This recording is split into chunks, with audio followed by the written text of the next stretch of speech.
How can we heed the call from the dark goddess? Welcome to another episode of It's Her Turn. I'm your host, Dr. Kate Dow. And today we're going to dig into what it's like to be in this time and what is the dark goddess and why do we need to hear her? So let's first start with the reality that, most of us, if we're not acutely aware of our own personal anxiety, we might be becoming way more aware of the collective anxiety that's happening, what some are even calling echo psychological anxiety regarding the impact of climate change. Um, this inherent consciousness that we have right now about how the world that we used to believe was so secure and stable, and how not stable and insecure the world is as it's going into this rapid deconstruction, we could say, changing from the old paradigm as we move into this gap and shift in between. What is the new world going to look like? Are we going to make it? What are all of the what ifs that we don't know? And today I wanted to get on and talk about why is it so important to really listen to this call to go deeper into ourselves and our own internal growth and change process. Now, the dark goddess is, we could say, that an aspect of the feminine or an aspect of life that has been sort of, ignored and avoided at all costs. And what that is at a mythological level is recognizing that life inherently cycles through processes of death and decay and deconstruction, uh, so that there's rebirth and new growth. Now, we do that, all of us do that every year when we go through the seasons, when we move through fall and go into winter, and leaves fall and trees go into a different state of hibernation, and animals go through a change. We too go through a change. We just don't always acknowledge it or celebrate it or be conscious about it. But we're all going through those cycles of letting go, of possibly grieving, or of facing some deeper changes inside of ourselves, and recognizing the places that we want to bring forward when the new year comes, when the spring comes, and the flowers are beginning to come up and blossom and the trees are starting to sprout their leaves. We have that process ourselves because we are not separate from nature. We are not separate from the earth. We are all part of this living organism of life that is here on this planet at this time that we are a part of. And that means during this time right now where we are in this leap of change and consciousness from the old paradigm to the new that we don't know, we are all a part of that. Whether you don't want to be a part or you don't believe that that's happening, you're still a part of it because you're here. And so the dark mother, and we refer to her as the dark mother or the dark goddess, or that death consciousness, that we, again, in our culture, even in our religions, often like we just want it over there and only have to face it when it's actually in our lives and we've experienced it.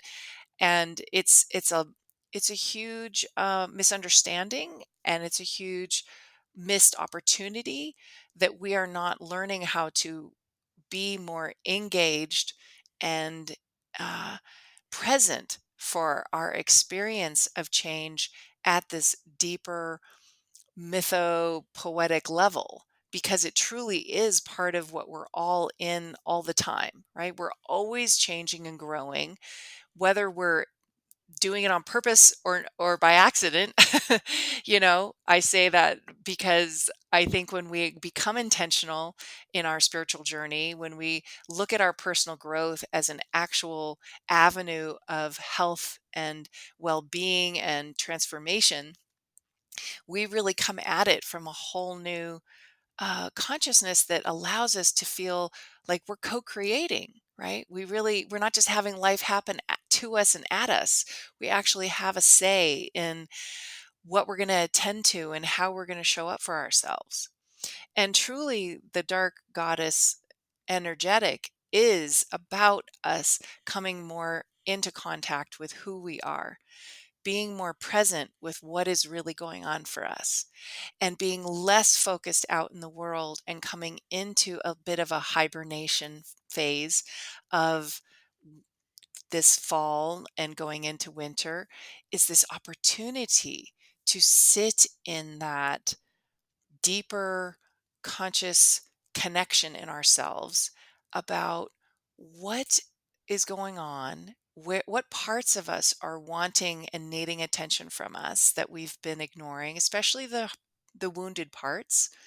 What are the parts of us that are grieving that we've been not being able to really attend to and take care of and do some proper grieving?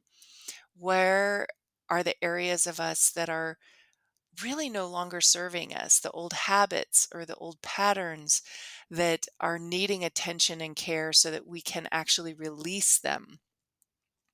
Because we are in this time of needing to see what is really purposeful and matters for us in our lives, and what is it that we need to be focusing on so that we can be nurturing that transformation for ourselves. And so, truly, the dark goddess is that invitation to go into the underworld, we say, in a mythical way, we talk about going into that underworld. It's like diving into a deeper conscious awareness with ourselves where we're going under, under the surface, inside, and we're listening to our own inner feminine wisdom, right? Of course, I talk about the fearless feminine wisdom all the time. And that's that doesn't come from our thinking mind. That comes from our deeper connection in ourselves, in our soma, in our energetic, in our subtle body. It's this place that we can come into when we're sitting quiet, when we're meditating perhaps, or where we're doing some yoga, and then we stop focusing on the asanas and we lay into shavasana, and we drop into this deep place of letting go and resting, which shavasana means, corpse pose, right? Dead man's pose. And it's because we're resting and going into this internal experience that is a consciousness and awareness very different than our busy mind out in the world, focusing on what to do. It's in that presence and being that we begin to notice, yeah, there's some grief in there around, like for me, I can tap into, there's some unaddressed grief about how my dad passed over, well, he's coming up on 2 years now. And this December, and I'm aware of that. As I speak to that, I can feel that. I can notice in my body that there's some grieving to do, some places to sit around what that actually feels like, what I want to say to my dad, what I want to communicate or clear up or continue to process about my relationship with my father, as well as my mom, who passed much longer ago.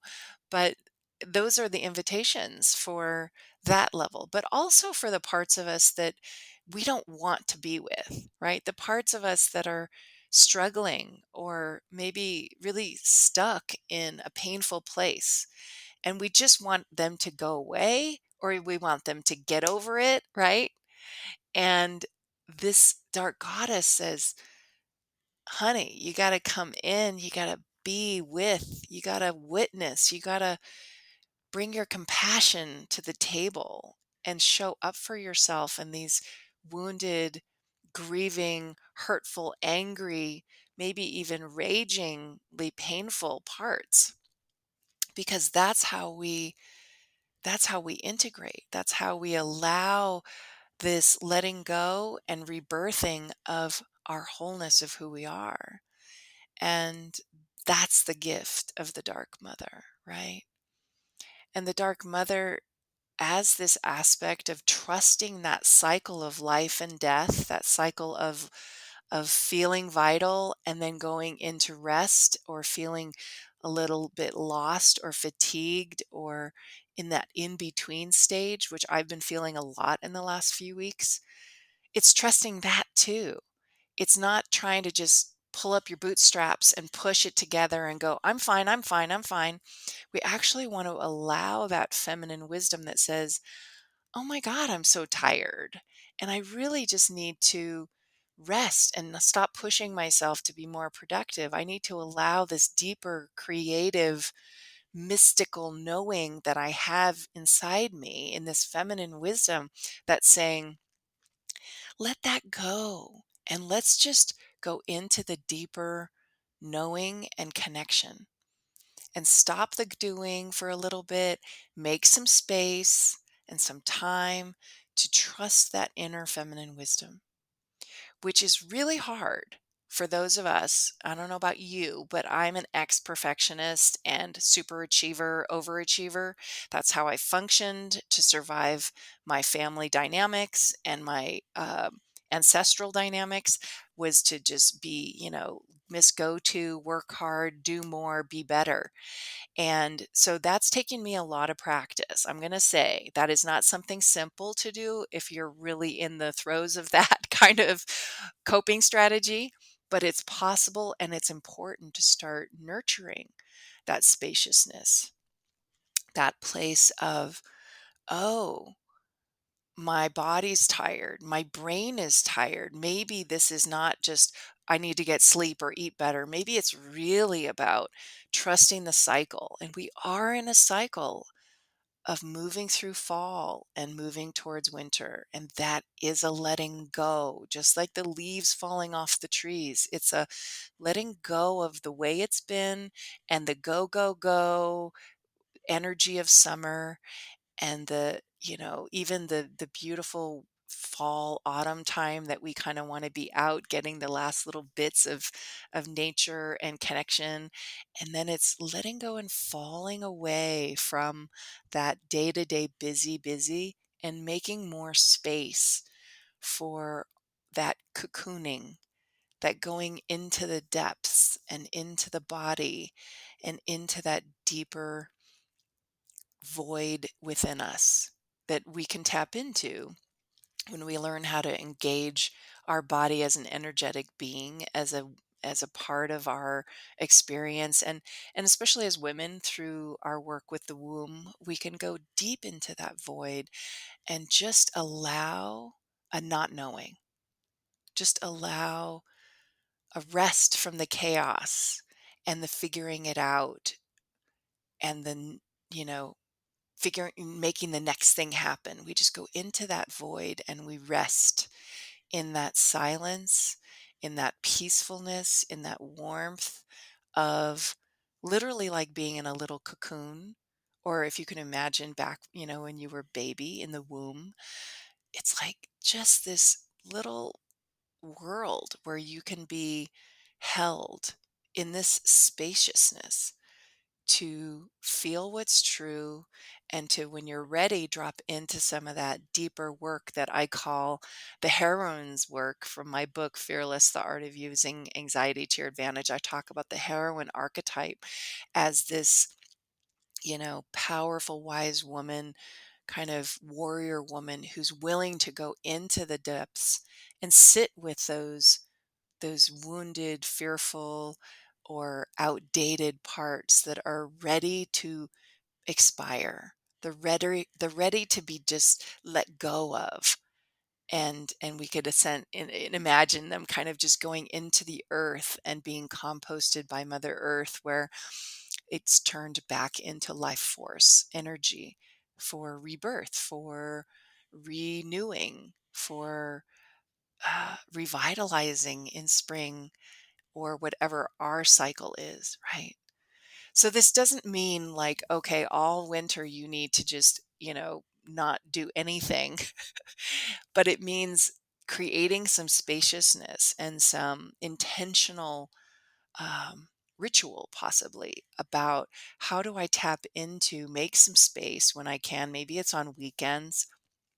And if you have a family and kids, maybe it's like, okay, let me carve out an hour that, other people will take care of everything, in my life. I'll ask for those people to step in and I'll have that hour to go rest into and drop into connection with myself and listen deeply and do some of that inner work that allows us to be in contact with those parts of us that are ready to be transmuted, ready to be healed with some compassion and care, ready to be grieved, ready to be met. And through that, the Dark Mother is that cycle of returning back up to the surface, right? It's like the story of Inanna, for those of you that are familiar with Sumerian queen goddess of Inanna, who makes the voluntary move and journey through the underworld and meets Ereshkigal, which is that wounded aspect. And she goes through that transmutation of death and life, returning back up whole, grounded, more fully embodied in all of herself, right?